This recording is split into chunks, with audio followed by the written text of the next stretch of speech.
তাহলে দাদা আর তোমাদের ইলিশ খাওয়া হলো না গো। কি একটা ইলিশের বিনিময়ে একটা করে গরু দিতে হবে, বুঝেছো? কেউ হতাশ হবেন না, ইলিশের দাম কিন্তু কমতে শুরু করেছে। 1650 টাকা কেজিতে এই 2.5 কেজি সাইজের ইলিশ বিক্রি হচ্ছে আজকে। এই যে দেখুন, এই যে দাদা দাদা কেমন হলো বলো তো? তোমাদের ইন্ডিয়াতে এখন থেকে আমরা আর ইলিশ পাঠাবো না গো দাদা, এখন থেকে আমরা খাবো আর তোমরা ওদিক থেকে চেয়ে চেয়ে দেখবে। এই যে দেখো 2.5 কেজি সাইজের ইলিশ দাদা। এতদিন দাদা তোমরা খেয়েছো না আমাদের দেশের ইলিশ গুলো, এখন থেকে তোমরা আঙুল চুষবে আর আমরা দাদা খাবো, বুঝলে? আসো তাহলে তোমাদের সাথে একটি শান্তি চুক্তি করি।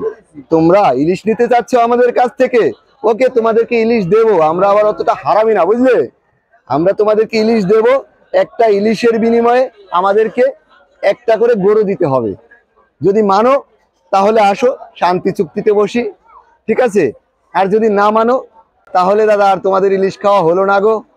যদি খেতেই চাও তাহলে এই যে ইলিশ মাছের যে আঁশটা আছে না দাদা, আঁশগুলো, এগুলো তোমাদেরকে আমরা পার্সেল করে পাঠিয়ে দেব। ওপার বাংলা থেকে বেশ ভালো ভালো বড় বড় কথা বলছো, হ্যাঁ? তোমাদের উদ্দেশ্যেই বলছি দাদা, আমাদের সাথে লাগতে এসো না, বুঝেছো?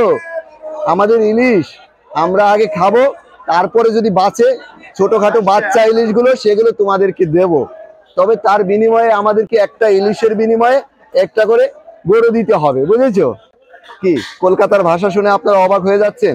দাদাদেরকে এভাবেই দিতে হবে, ঠিক আছে?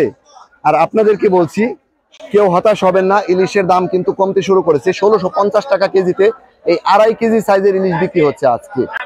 তো খুব শীঘ্রই এই ইলিশগুলো 1000 টাকা কেজিতে নেমে আসবে ইনশাল্লাহ। আর ছোটগুলো 300 টাকা 200 টাকা কেজিতে আপনারা খেতে পারবেন। একটু ধৈর্য ধরুন, রাতারাতি কিন্তু সবকিছু পরিবর্তন হবে না। একটু ধৈর্য ধরুন, অবশ্যই খেতে পারবেন। ওকে, ধন্যবাদ।